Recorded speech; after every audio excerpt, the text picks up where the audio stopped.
우리 연합 찬양대 참으로 아름답습니다. 감동적입니다. 감사합니다. 우리 남양주 지구 성도 여러분 안녕하십니까? 네. 반가운 얼굴들이 많이 보입니다. 아주 작은 집회 하나 하더라도 얼마나 많은 기도와 노력이 필요한데 이렇게 큰 집회를 준비하느라고 그동안 여러 임원들, 목사님들, 장로님들 또 수고 많이 하셨습니다. 감사합니다. 이 얼마나 아름다운 교회입니까? 여기 다산 한마음교회 처음 들어와서 우리나라 어느 교회에 내놔도 빠지지 않는 이런 아름다운 성전을 건축하신 또 여러분들 감사를 드립니다. 우리 안교 시간에 7교회가 교회 소개를 했는데 제가 참 감동을 많이 받았습니다. 각 교회에서 열심히 일하시는 우리 담임 목사님들 존경합니다.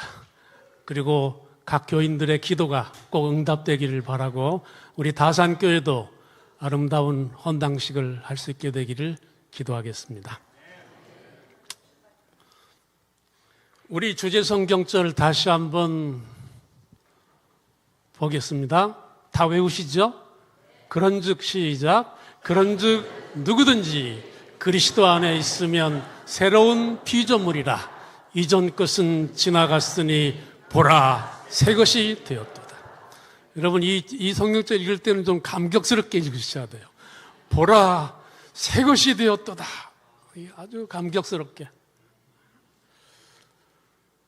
또 몇 성경절을 좀 보겠습니다. 성경 가지신 분은 찾으시면 좋겠습니다. 요한복음 14장 6절 유명한 말씀인데 기억나십니까? 14장 6절 나는 길이요 진리요 생명이니.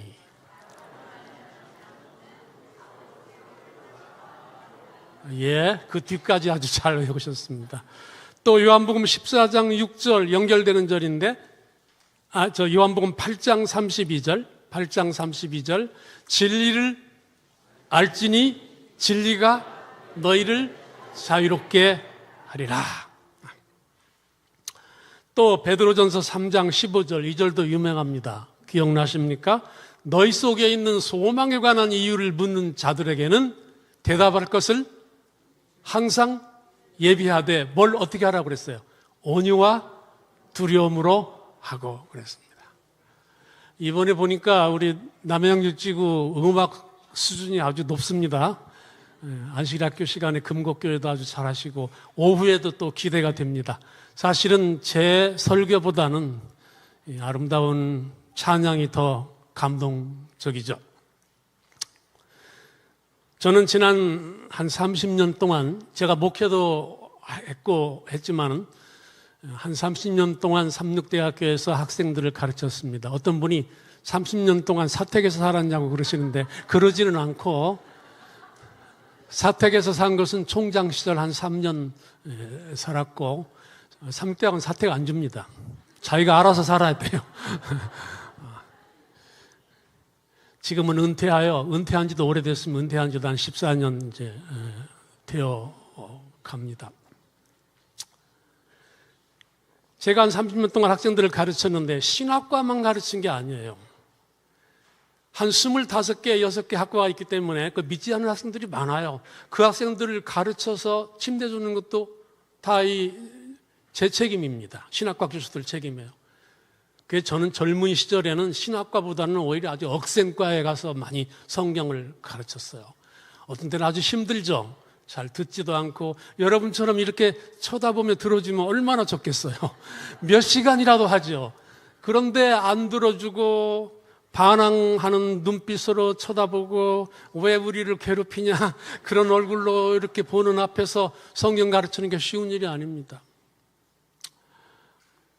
왜 어떤 때는 아주 힘든데 한 번은 4학년을 가르치는데 그때까지 4학년까지 침례 안 받고 버틴 학생들이 있어요. 억센 학생들이죠. 가망이 별로 없는 학생들.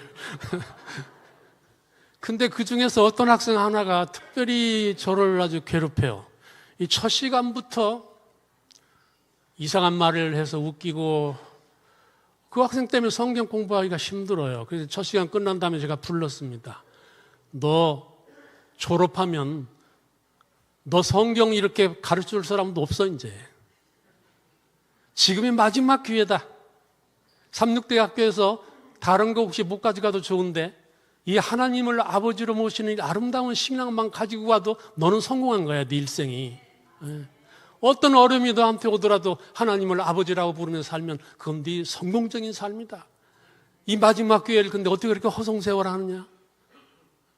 좀 떠들지 말고 다른 학생들 방해하지 말고 성경 공부 좀 해라. 그랬더니 이 학생이 그럴 때 말했어요. 너 기독교를 그렇게 생각하지 말아라. 우리 한국에 걸어다니는 사람 지금 1,000만 명 이상이 1,500만 명이 기독교인이니까 걸어다니는 사람 3사람 중에 1사람이 기독교인이야.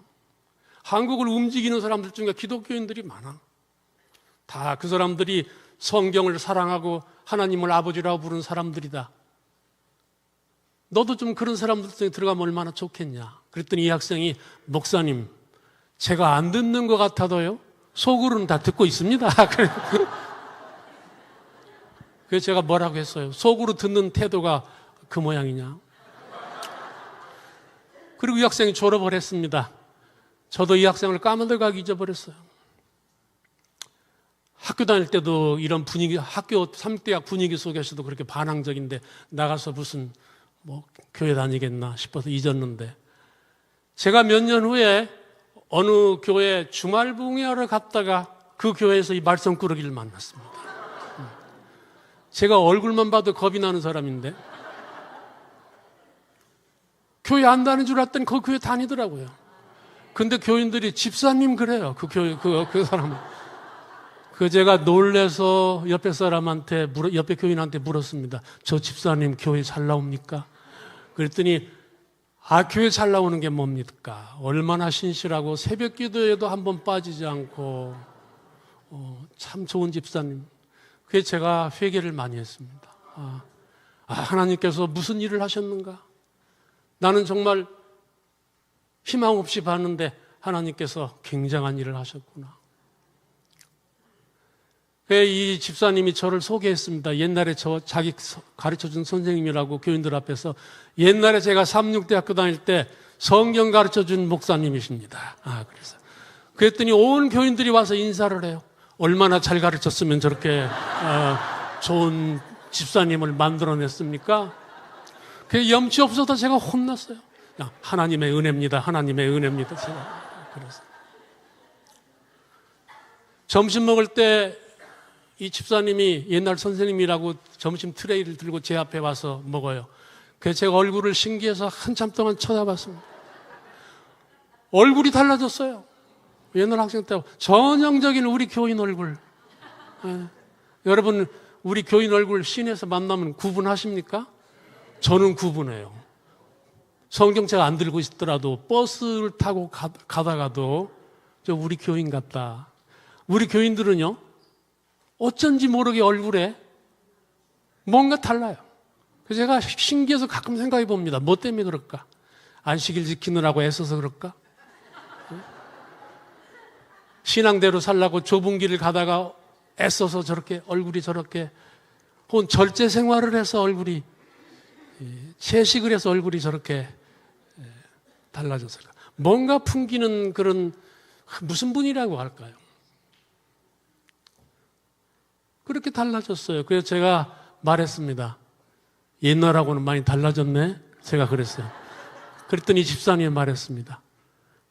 그러니까 목사님 기억나십니까? 안 듣는 것 같아도 다 듣고 있다고 안 했습니까? 그래 여러분 전도하실 때 실망하실 거 없어요. 화를 내고 우리를 박대해도 뭔가 성령의 역사가 벌어지는 겁니다. 남편이 내 말 듣기 싫어서 화내고 나가도 저 화내고 나가는 것은 뭔가 지금 마음속에 자기 나름대로 괴로움이 있기 때문에 그래요. 그 성령의 역사가 있습니다. 걱정하실 거 없어요. 하나님께서 다 도와주십니다. 삼육대학교에 6,000명의 학생들이 있는데 이 6,000명 학생 중에서 절반가량은 우리 교인들은 한 10분의 1 정도밖에 안 됩니다. 한 600명이 우리 교인이고 한 3,000명가량은 신앙이 없다고 하는 학생들이에요.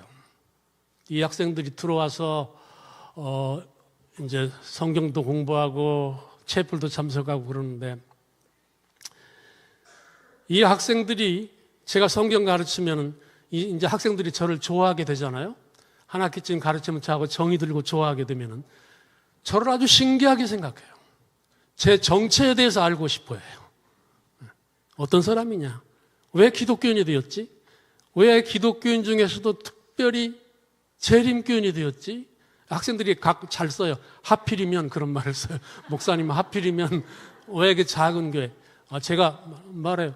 작은 교회라니 절대 작은 교회 아니다. 전 세계 216개 나라에 복음을 전파하는 위대한 교회야. 나는 그래서 이 교회를 좋아한다. 그렇게 말하는데, 그래서 학생들이 물어보면 베드로전서 3장 15절에 뭐라고 하셨습니까? 내가 가진 소망, 진리에 관한 이유를 물어볼 때 뭐라고 그랬어요? 대답할 것을 항상 준비하되 온유와 두려움으로 하라 그랬습니다. 이걸 정체성이라고 해요. 네 정체가 뭐냐고 물어볼 때 내 정체가 이것이다 확실하게 말할 수 있는 사람을 정체성이 있는 사람이라고 그래요. 여러분의 정체는 무엇입니까? 여러분은 왜 하나님 믿는 사람이 되었습니까? 여러분은 왜 재림교인이 되었습니까? 그것을 확실히 해야 돼요. 이 정체성이 확실해야 흔들리지가 않습니다. 정체성이 확실하면 누가 뭐라고 해도 끄떡 없어요. 사람이 안 보이고 이제 예수님이 보입니다. 정체성이 확실하면 자신이 생겨요. 교회 나갔다 안 나갔다 그런 일은 없어요. 속상하다고 다른 교회 나가는 것도 없습니다. 정체성이 확실하면. 그 학생들이 한 학기쯤 지나다가 이제 저하고 상담을 해요. 신앙이 없는 학생들이. 목사님, 제가 신앙이 없이 삼육대학에 들어왔는데요. 와서 적응해 보려고 했습니다. 저도 뭔가 믿어보려고 했습니다. 신앙이 좋은 것이라서. 그런데 잘 안 됩니다. 저는 취미가 없는 것 같습니다. 종교에 그렇게 말. 그럼 제가 늘 말하죠. 너 신앙이란 것은 하나님을 믿는다는 것은 취미의 문제가 아니다. 그건 죽느냐 사느냐의 문제야. 너 어떻게 살래 앞으로? 희망 없이 살다가 먼지처럼 쓰러질래? 그러면 학생들이 말해요. 목사님, 신앙을 갖는다는 것이 꼭 그렇게 필요합니까? 그럼 필요하고 말고. 너 최고로 멋있게 살고 싶으냐? 잘 살고 싶으냐? 그러면 신앙이 있어야 된다. 하나님께서 짐승한테는 안 주셨지만 사람에게만 주신 것이 있다. 전도서 3장 11절 뭐라고 되어 있어요? 사람에게만 뭘 주셨어요? 하나님께서 영원을 사모하는 마음을 주셨습니다. 여러분, 그게 신앙심입니다. 제가 학생들한테 늘 말해요. 네 마음속에도, 네가 아무리 부정해도 네 마음속에는 영원을 사모하는 마음이 있어. 그것을 무시하면 너는 행복할 수 없단다. 네가 정말 잘 살고 멋있게 살고 싶으려면 이 아름다운 신앙 속에서 하나님을 아버지라고 불러라. 그러면 너는 어떻게 살든 성공적인 삶이다. 아무리 실패해도 네 삶은 성공적인 삶이야. 제가 그렇게 말해주죠. 그러면 학생들은 목사님, 신앙을 갖는 것이 좋기는 좋은 것 같습니다. 그런데 어떤 신앙을 가지면 좋겠습니까? 책을 좀 보니까 우리나라에도 종교도 많고 교회도 많은데 어떻게 하면 좋겠습니까? 무엇을 선택하면 좋겠습니까? 그럴 때 제가 이 아름다운 기독교의 신앙을 학생들에게 확실히 있게 말해주죠.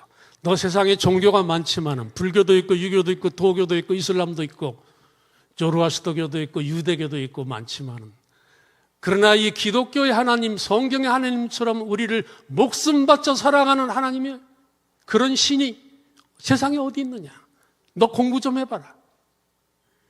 목숨 바쳤다는 말 들어봤냐? 하나님이 사람을 위해서, 창조하신 사람을 위해서. 그리고 저는 탕자 이야기를, 누가복음 15장 탕자 이야기를 자주 해줍니다.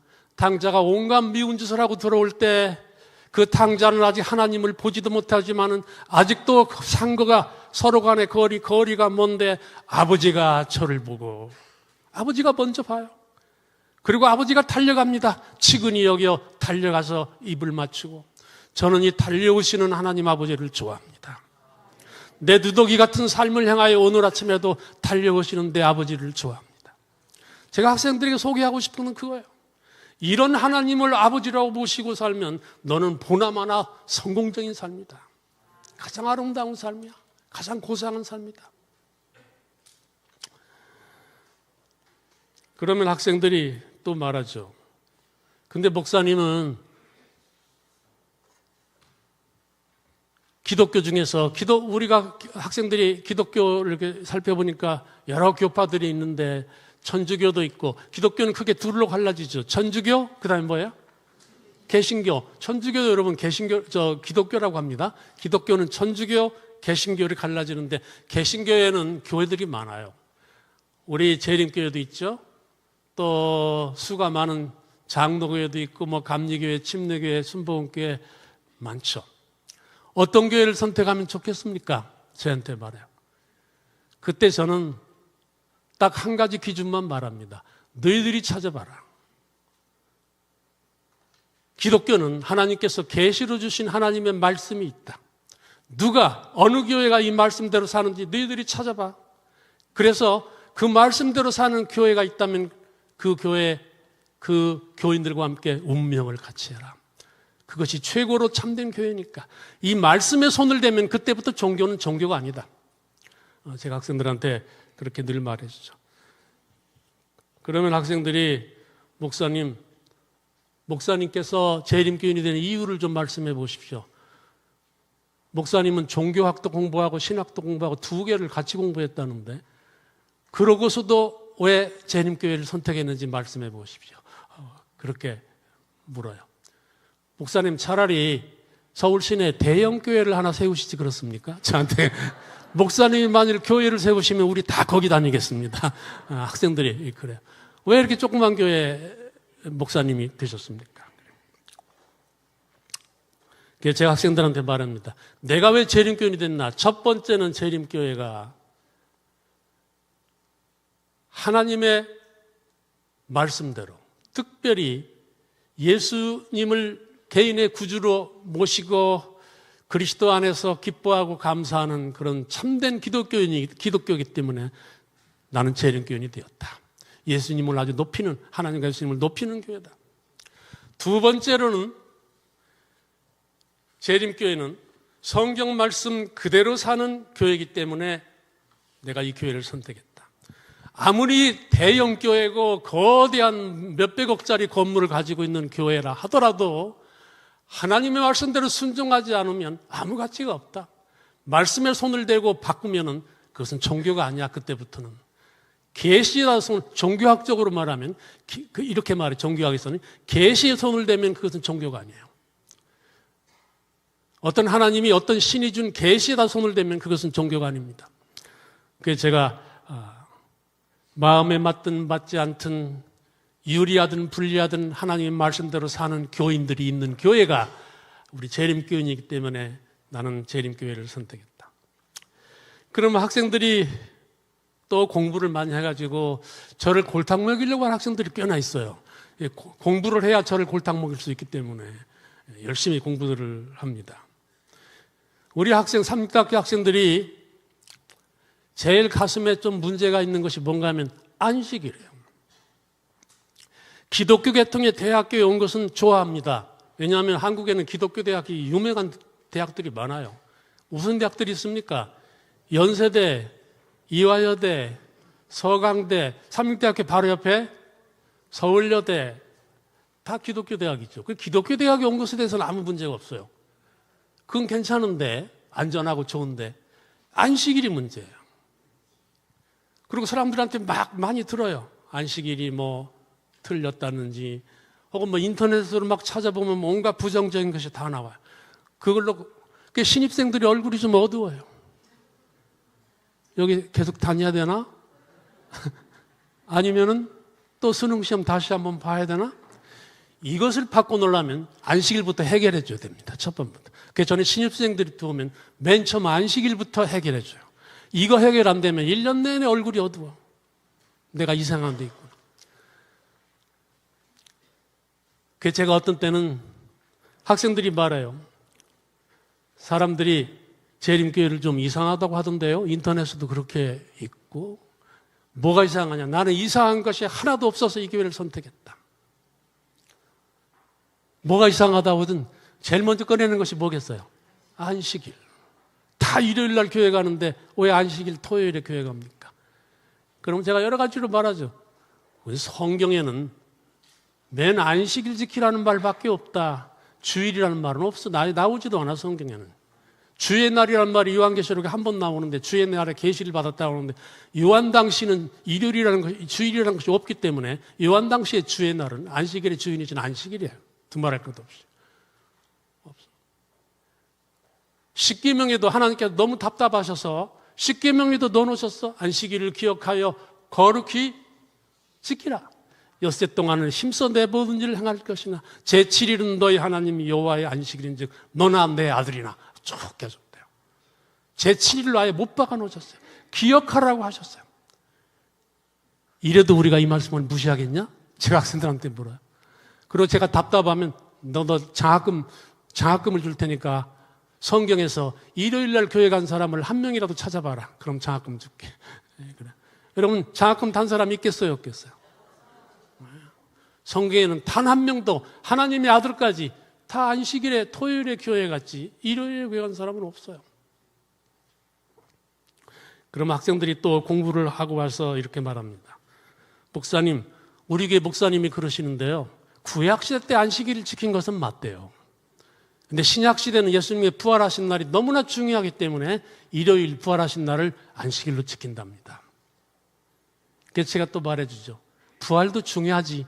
근데 성경에는 부활하신 날을 기억하라는 것이나 혹은 부활하신 날을 거룩하게 여기라는 말은 단 한마디도 없다. 부활은 날짜가 중요한 것이 아니라 그 사건이 중요한 거야. 예수님이 부활하셨다는 사건이 중요하지 어느 날에 그건 중요하지 않아. 사건이 중요한 것이다. 그럼 학생들이 또 말해요. 목사님, 하루 사이 가지고 뭘 그러십니까? 저한테 그래. 사랑의 하나님이 일요일 날 예배 드리면 그거 안 받아주시고 토요일 날 예배하면 받아주시고 그러시겠습니까? 하루 사이 가지고 그렇게 따질 거 없는 것 같습니다. 그러면 제가 말하죠. 너 8월 15일은 무슨 날이냐? 광복절이죠. 8월 16일은 무슨 날이냐? 그럼 아무도 대답 못해요. 8월 16일은 광복절 이튿날에 불과해요. 광복절과는 아무 상관도 없어요. 이것이 기억하라고 시작되는 날의 특징입니다. 단 1분만 지나가도 아무런 의미가 없어지는 거. 이게 기억하라의 특징이에요. 우리 생일도 마찬가지죠. 제가 또 학생들한테 말합니다. 안식일은 토요일 날 예배 드리는 것은 토요일에 예배 드리느냐 일요일에 예배 드리는가의 문제가 아니다. 이것은 하나님께 순종하느냐 정면으로 거역하느냐의 기독교의 중심 문제다. 너 이왕 목숨 바쳐서 기독교인이 될 바에야 하나님의 말씀에 순종할 것이냐 아니면 정면으로 거역할래? 네가 선택해라. 안식일은 시시한 문제가 아니야. 뭐 토요일에 와서 예배드리고 일요일 예배드리고 그런 게 아니야. 그것은 정면으로 하나님께 불순종하는 거다. 그렇게도 말씀하신 것을 거역했기 때문에. 그러면 또 학생들이 할 말이 없으면 이제 말합니다. 목사님, 다른 교회는 신학 박사가 없는 줄 아십니까? 그렇게. 다른 교회도 다 학자들이 있고 배운 사람들이 있는데 그 사람들이 다 일요일 날 교회 가는 데는 이유가 있을 겁니다. 재림교인들이 그걸 몰라서 그렇지. 다 이유가 있으니까 다 몇백 년 동안 그렇게 일요일을 주일로 지내지. 이유 없이 그러겠습니까? 그러면 제가 또 책을 읽어주죠. 이건 천주교와 개신교를 비교한 책인데 천주교의 박도식 신부님께서 지으신 유명한 책입니다. 여러분 기독교 서점에 가면 다 구할 수 있습니다. 박도식 신부님은 천주교는 뭘 불쾌하게 생각하느냐 하면 개신교인들이 천주교는 성경 말씀대로 안 산다. 제일 싫어합니다. 그래서 성경에 마리아를 숭배하라는 말이 어디 있냐? 사람한테 가서 고해성사를 죄를 고백하라는 말이 성경에 어디 하나님만 죄를 용서하실 수 있는데 성경 말씀대로 살아야지. 성경 말씀대로 안 살. 그래서 우리가 종교개혁을 일으킨 거다. 정신 차려라. 개신교가 그렇게 말하는 거 제일 싫어해요. 그래서 그 말을 들은 다음에 천주교가 하는 말이 뭔가 하면 너희들은 그러면 성경 말씀대로 사냐? 그렇게 여기 반격을 시도했습니다. 보면 기독교인이 묻습니다. 박 신부님이 묻습니다. 이게 문답식으로 되어 있어요. 제가 기독교인들한테 하나 물어보겠습니다. 개신교에서는 일요일을 주일로 지내고 있지요? 성경 어디에서 그 근거를 찾아볼 수 있습니까? 성경에는 분명히 안식일을 지키라고 말씀하셨고 안식일은 오늘날의 토요일입니다. 그런데 개신교는 어찌하여 성경에 전혀 근거가 없는 일요일을 주일로 지내고 있습니까? 이렇게 천주교가 물어요. 천주교는 알아요. 전혀 근거가 없다는 걸 압니다. 그랬더니 여기 개신교가 대답을 못해요. 박신부가 또 말합니다. 성경에는 일요일을 지키라는 말이 전혀 없습니다. 일요일을 주일로 지내는 것은 예수님이 부활하신 일요일을 중요하게 생각해서 우리 가톨릭 교회가 천주교회가 그렇게 정한 것입니다. 이렇게 할 수 있는 전통은 천주교가 아니면 어느 종파에서도 감히 말할 수가 없습니다. 그러니까 누가 바꿨다고 말하는 거예요? 우리 천주교회가 교회로 권위로 일요일을 토요일을 안식일을 일요일로 바꿨다. 그렇게 말하는 거죠. 제가 이 책을 선전을 많이 해서 아마 학생들이 많이 샀을 겁니다. 그 다음에 또 학생들이 신기하게 생각하는 거 좀 다르다고 생각하는 건 뭐냐면 이제 음식물 문제예요. 왜 재림교회는 그렇게 먹지 못하는 게 많습니까? 그렇게 말해요. 뭐 고기는 물론이고 패스트푸드 같은 것도 뭐 학교 안에서 커피도 못 먹게 하고 왜 그렇게 까다롭게 그렇습니까? 우리가 120년 동안 쓸데없는 오해를 많이 받았어요. 그렇죠? 지금은 그렇게 말하는 사람이 없습니다, 여러분. 우리 교인 보고 까다롭다고 말하는 사람은 이제 지금은 별로 없어요. 아는 사람들은. 오히려 방송국에서는 뭘 자꾸 방송해요? 건강하게 사는 법, 꼭 우리 교회 사는 것처럼 그렇게 방송하잖아요. 제 동생이 서울대학교 영문학과 교수로 평생을 보내는데 저한테 가끔 말해요. 우리 서울대학교 교수들은 토요일에 교회만 안 나가지 꼭 안식일 교인, 재림교인처럼 삽니다. 그렇게만 살려고 노력합니다. 우리들끼리 서울대학 교수들끼리 현미 먹기 운동 또 그런 거 커피 같은 거 음료수 먹지 않고 그 다음에 채식이야 우리 오래 산다. 우리 서울대학 교수들 오래 살아야 될 거 아니냐. 사는 것은 꼭 재림교인처럼 삽니다. 그렇게 우리나라 최고의 지성인들이 누구를 부러워하는 거예요? 우리를 부러워하는 거예요. 우리처럼 살고 싶어 하는 겁니다. 제가 다른 교회 신학자들 이렇게 회의 같은 데 가서 만나면 안식일에 대해서는 말 안 하려고 그래요. 안식일은 너무나 성경 확실해가지고 안식일에 대해서는 토론 안 하려고 합니다. 잘못하면 자기가 문제가 생기니까 안 하려고 그래요. 음식물 문제도 요즘에는 전혀 오히려 재림교인처럼 사는 게 옳습니다. 그렇게 말해요. 방송국에서도 건강 프로그램을 많이 하죠. 우리 삼육대학교에 와가지고 많이 배워요. 방송국 PD들이 와가지고 삼육대학 교수들하고 인터뷰하고 면담하고 이 SBS의 잘 먹고 잘 사는 법도 아주 히트한 프로그램이죠. 그 책까지 나왔습니다. 이 박정훈 PD가 삼육대학교 와가지고 여러 번 인터뷰하고 배우고 한국 삼육학교 고등학생 학생들이 머리카락도 조사했어요. 한국 삼육학교 고등학생들의 머리카락의 중금속이 다른 서울시내 학생들의 절반도 안 돼. 그게 놀랐어요. 야, 이거 무슨 일이 왜 그런가? 왜 중금속이 절반도 안 되지? 이거 공기가 좋아서 그런가 보다. 그래가지고 시골 고등학교를 조사했더니 서울 시내 공기 나쁜 고등학생들의 머리카락 중금속은 똑같아. 시골에 공기 좋은 데 가도. 그러면 뭐냐? 공기가 아니면 뭐냐? 음식이다. 이제 그래서 이거 프로그램이 나온 거예요. 상을 많이 받았어요. 그래서 재미 붙여가지고 또 촬영하러 왔더라고요. 제가 교수 식당에서 밥 먹고 있는데 제 현미하고 반찬을 부지런히 찍길래 제가 말했어요. 반찬만 찍지 말고 나를 좀 찍어보시오. 나도 좀 나와봅시다. 들은 척도 않고 그냥 반찬만 찍고 가버렸어요. 또 제가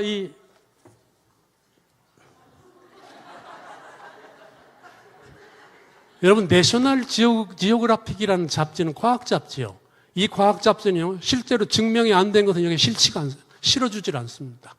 이 내셔널 지오그래픽이 이 잡지가 장수의 비결이라는 특집을 냈는데, 이거 한국어로 번역한 것입니다만, 여기 보면 이렇게 나와요. 이제 세계 장수하는 곳 몇 군데 이렇게 한 다음에 이제 여기 이렇게 했어요. 안식교인들 이렇게 했어요. 제목이 좀 마음에 안 들죠? 아, 여기다 일자 하나 더 붙여주면 좋은데 왜 그걸 꼭 빼는지 마음에 안 들어요. 안식일 교인들은 토요일을 안식일로 지키면서 하나님의 말씀에 순종하고 안식일을 평온한 신앙의 날로 보낸다. 1976년부터 1988년까지 12년 동안 미국의 국립보건원의 보건원은 캘리포니아주에 사는 안식일 교인 3만 4천 명을 대상으로 면밀한 조사를 실시했다. 몇 명이요? 뭐 1,000명 가지고 한 게 아니에요. 우리 재림교인들 3만 4천 명을 대상으로 10년 동안이나 조사를 했어요. 그런 다음에 발표한 결과는 다음과 같이 놀랄만한 결론에 이르렀다. 재림교인 신자들의 평균 수명은 남자는 다른 미국 남자들보다 10년이 더 길었다. 여자는 다른 미국 여자들보다 4년이 더 길었다. 이거 우리가 조사한 게 아닙니다. 미국 정부가 조사해가지고 과학 잡지에 실었어요. 발표해가지고. 이게 굉장하죠. 우리가 똑똑해서 그런 게 아닙니다. 하나님 말씀대로 살려고 하다 보니까 이렇게 됐어요.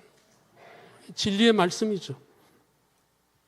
그래서 이제 이거 가지고 우리 교회를 대해서 이상하다고 말하는 사람이 없어졌어요. 다 부러워하지. 우리는 사람.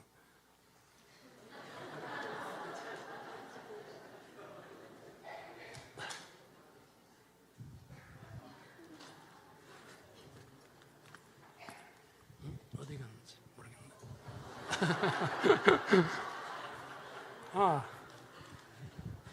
제가 학생들한테 하도 학생들은 증거를 안 되면 믿질 않아요. 그래서 제가 보따리 장수처럼 온갖 재료들, 온갖 책들을 다 가지고 다닙니다. 하다가 또 찾다 보면 못 찾아요.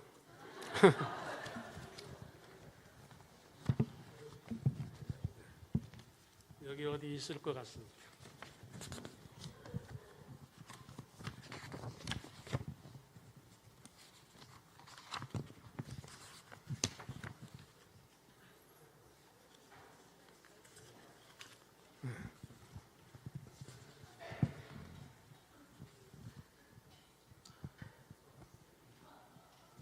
이게 별거 아닌데 이렇게 시간이 많이 걸립니다.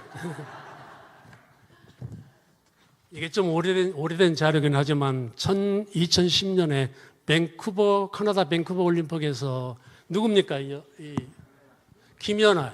뒤에는 안 보이시죠? 이 김연아 선수가 캐나다에서 금메달을 탔는데 전 세계 기자들이 이 금메달을 유망한 이 김연아를 따라다녔습니다. 심지어는 뭘 먹는가도 다 찍었어요. 근데 김연아가 뭐 음료수를 코치하고 앉아서 음료수를 먹기 때문에 그 음료수가 뭔지 찍었습니다. 누가 찍었냐면 뉴욕타임스 기자 아담 엘릭이라는 기자가 찍었습니다. 근데 그거 보니까 뭐냐면 김연아가 뭘 먹고 있어요? 삼육두유.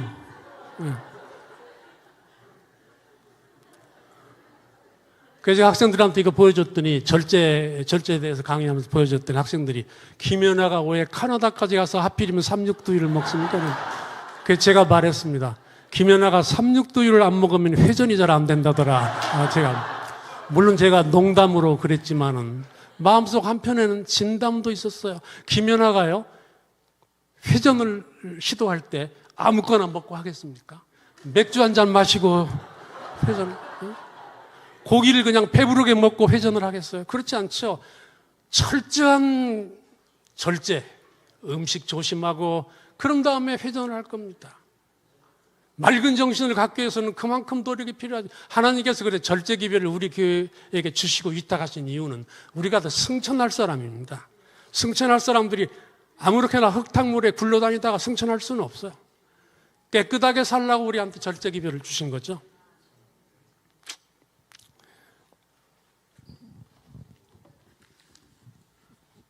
그 다음에 학생들이 또 말하는 것이 이제 그 영혼 문제입니다. 이것 때문에 학생들이 질문을 많이 해요. 이제 자기들 교회 목사님한테 배웠어요. 뭐가 다른가? 사람이 죽으면 천당과 지옥으로 가는데 그 교회는 뭐라고 말하냐면 천당과 지옥으로 안 가고 흙으로 돌아간다고 한다. 그리고 그 목사님들이 교육을 시켰어요. 너 사람이 흙으로 돌아가 버리면 무슨 희망이 있냐? 죽으면 천당에 가야지 희망이 있지. 흙으로 가면 그 틀린 거다. 그래서 학생들이 와서 저한테 질문해요. 그래서 제가 말하죠. 사람이 죽으면 흙으로 돌아간다는 것은 우리 교회가 말한 것이 아니다. 그건 하나님께서 말씀하신 거야. 창세기 3장 19절에 아담한테 하나님께서 뭐라고 하셨어요? 너는 흙이니 흙으로 돌아가라. 성경에 사람이 죽으면 흙으로 돌아가고 아무 의식이 없다는 말이 많이 나오죠. 그럼 학생들이 물어요. 사람이 죽으면 흙으로 돌아가 버리면 그게 무슨 희망이 있습니까? 천당에 가야지. 그래서 제가 늘 말하죠. 여러분, 우리 교회가 부활을 중요하게 생각합니까? 세상에서 부활을 제일 중요하게 생각하는 교회가 어느 교회입니까? 여러분, 우리 교회 놀랍게도. 왜 그런지 아세요? 다른 교회는 부활을 중요하게 생각해서 일요일 날 교회 간다, 부활한 날 그렇게 말은 하지만은 사람이 죽으면 천당과 지옥으로 간다는 걸 믿는 순간에 부활은 산산조각이 나고 맙니다. 여러분, 부활이라는 게 뭡니까? 죄를 지은 죄인이 그 죄값으로 절대적인 사망, 절대적인 무로 돌아가 버렸어요. 그 절대적인 흙 속에서, 그 아무것도 아닌 무 속에서 주님께서 오실 때 영원히 변하지 않는 불멸의 몸으로 일어나는 것이 부활이에요. 근데 사람이 죽으면 천당과 지옥으로 간다는 것을 믿는 순간에 무슨 문제가 발생하는가? 물론 하나님의 사랑의 본성에도 문제가 생기지만 많은 것들이 필요가 없게 돼요. 예수님의 재림도 필요 없게 됩니다. 예수님의 재림하실 때 최대의 사건은 뭐냐면 6,000년 동안 잠들었던 성도들이 부활하는 것입니다. 그게 최대의 사건이에요. 저는 우주적인 사건이죠. 그런데 이미 천당과 지옥으로 분류돼서 가버렸으면 이제 부활은 필요 없게 됩니다. 의미가 없게 돼버리죠.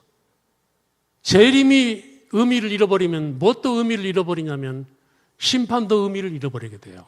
이미 천당과 지옥으로 갈라져 버렸기 때문에 새삼스럽게 어떤 심판도 필요 없게 돼요. 기독교의 모든 중요한 교리들이 다 무너져 버립니다. 뭐 앞에서? 천당과 지옥으로 간다는 교리 앞에서 기독교의 모든 것이 다 무너져요. 이건 무서운 것이죠. 사단이 하나님의 교회, 기독교에 치명적인 일격을 가한 것입니다. 이걸 믿는 순간에 성경의 모든 교리들이 무너져 버리기 때문에 여러분, 우리 한국의 많은 교인들이 그렇게 지금 살고 있어요. 기독교인들이. 가엾습니다, 여러분. 이왕 목숨 바쳐서 아름다운 이 신앙을 가질 바에는 제대로 알고 하나님 말씀대로 순종하며 살아야지. 그렇게 믿고 기독교 신앙을 갖는 거 참으로 문제죠. 그래서 또 있어요. 이거 영산 장로교회 목사님이 쓰신 책이에요. 인간의 사후세계. 이재훈 목사님이 똑똑하신 분입니다. 변호사를 하다가 늦음하게 신학 공부하고 목회자가 되신 분인데, 장로교회 목사님인데, 이분이 책을 쓰셨어요. 나는 지금까지 내 교인들한테 사람이 죽으면 천당과 지옥으로 간다고 가르쳤다. 그러나 내가 성경을 100번 읽은 다음에 그것이 거짓임을 깨달았다. 그랬어요. 사람이 죽으면 천당과 지옥으로 가는 것이 아니다. 흙으로 돌아가지만은 주님께서 오실 때 불멸의 몸으로 부활하는, 이건 위대한 성경의 진리다. 그래서 요즘에 이렇게 정신 차린 분들이 많습니다. 다른 교회들도. 그 이분은 성경 100번 읽고 깨달았는데 여러분은 몇 번 읽고 깨달으셨어요?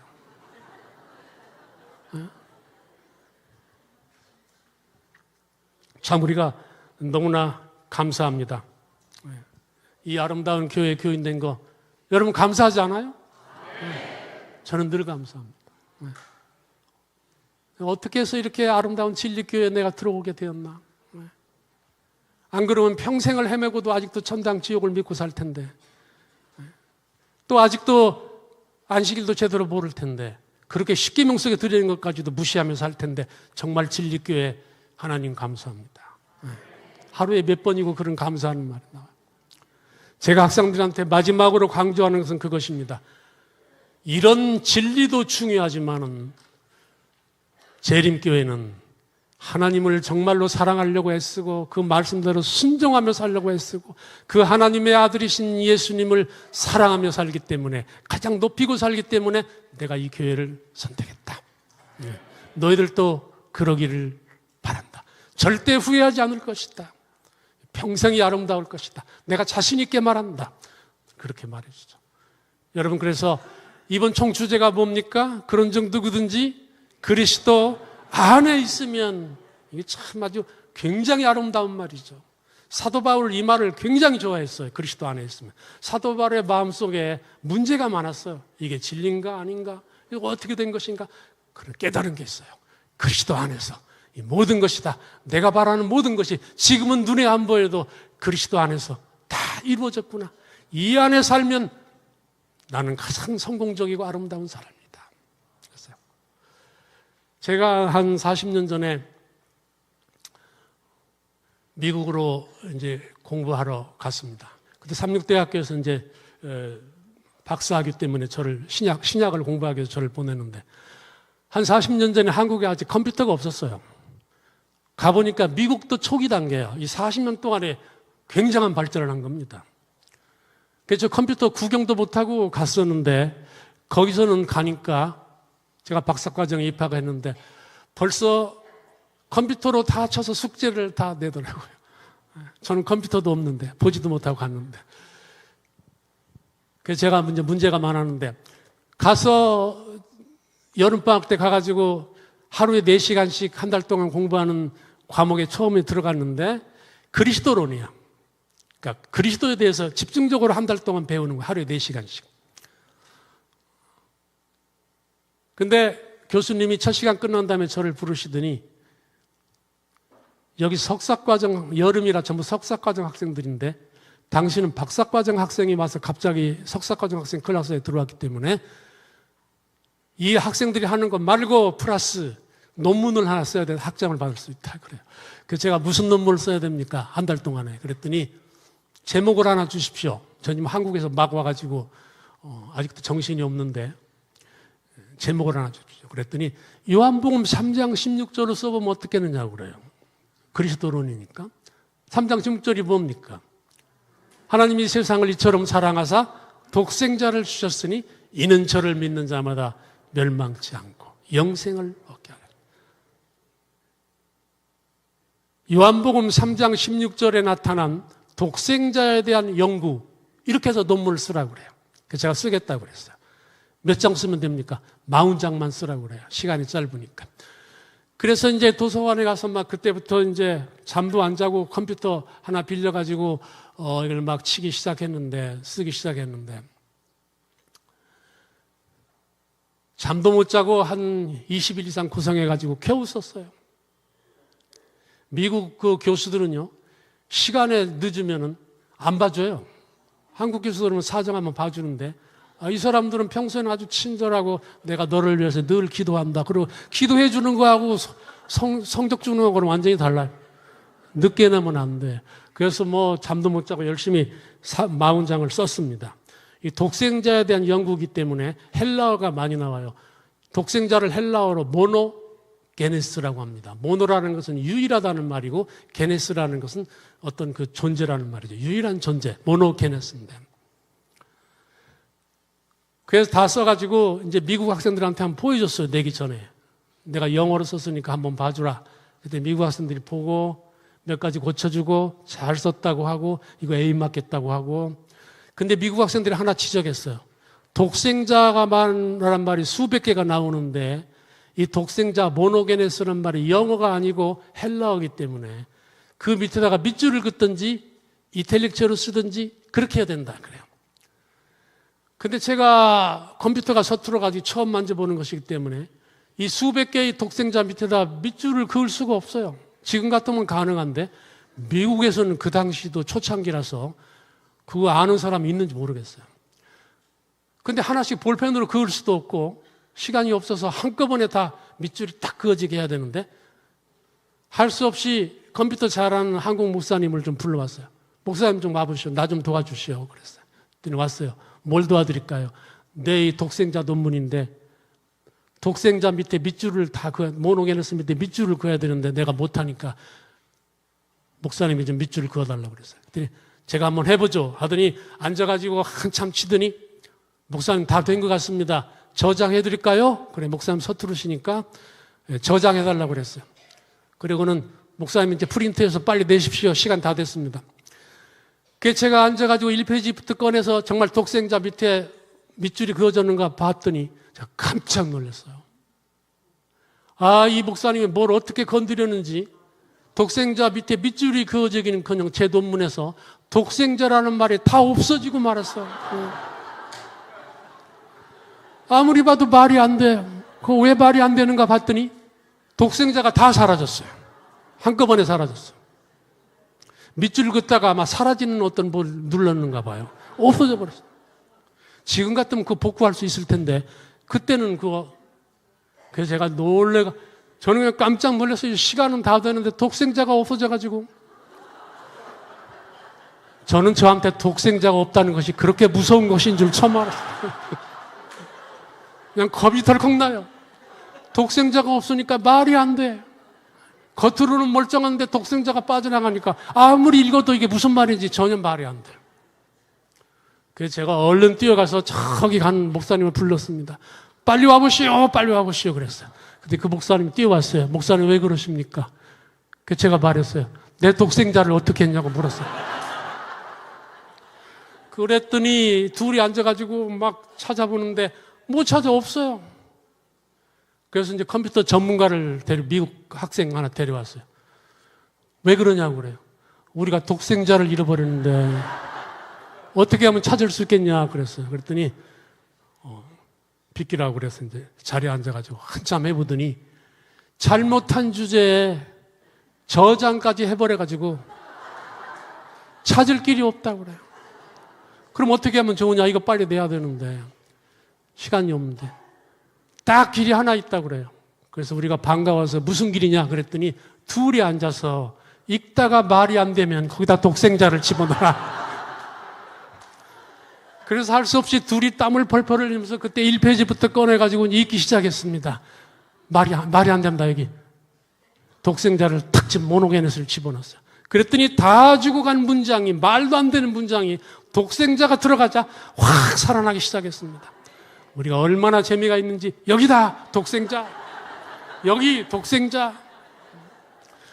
저는 그날 크게 느꼈습니다. 아, 이렇게 중요하구나. 내가 남부럽지 않게 살면 뭐하냐? 남부럽지 않게 살려고 하다가 어느 순간에 내 삶에서 독생자가 나도 모르게 사라져버린 그런 삶을 살고 있으면 내 삶이 도대체 뭐냐? 아무리 잘 사는 것처럼 보여도 아무리 남부럽지 않게 살아도 독생자 없이 사는 삶은 내 논문처럼 이렇게 아무 의미가 없는 것. 휴지통에나 들어갈 것. 이런 삶은 절대 살지 말아야 되겠다. 제가 그때 결심했습니다. 여러분, 우리 삶이 어렵고 불협화음이 생기고 곤란할 때가 많죠. 오케스트라를 할 때 각 악기들이 각각 다른 소리를 냅니다. 음을 맞추느라고 서로 삑삑거려요. 근데 누가 들어오면 지휘자가 들어와서 한번 손을 드는 순간에 그 모든 삑삑거리는 소리, 불협화음은 아름답고 웅장한 오케스트라의 하모니를 만들어냅니다. 우리 삶도 마찬가지예요. 사방에서 삐걱거리고 모든 일들이 잘 안 되고 걱정 의심 많지만 내가 지휘하지 않고 내 삶의 주인이신 예수님께 맡기고 내가 그리스도 안에 쉬면은, 그리고 예수님께도 내 삶을 지휘하는 순간, 그분이 지휘봉을 드는 순간 내 모든 삶은 모든 단점까지도 함께 아름다운 그리스도인의 하나님의 자녀의 화음을 만들어낼 것입니다. 그렇게 살아가시는 저와 여러분 되시기를 간절히 바랍니다.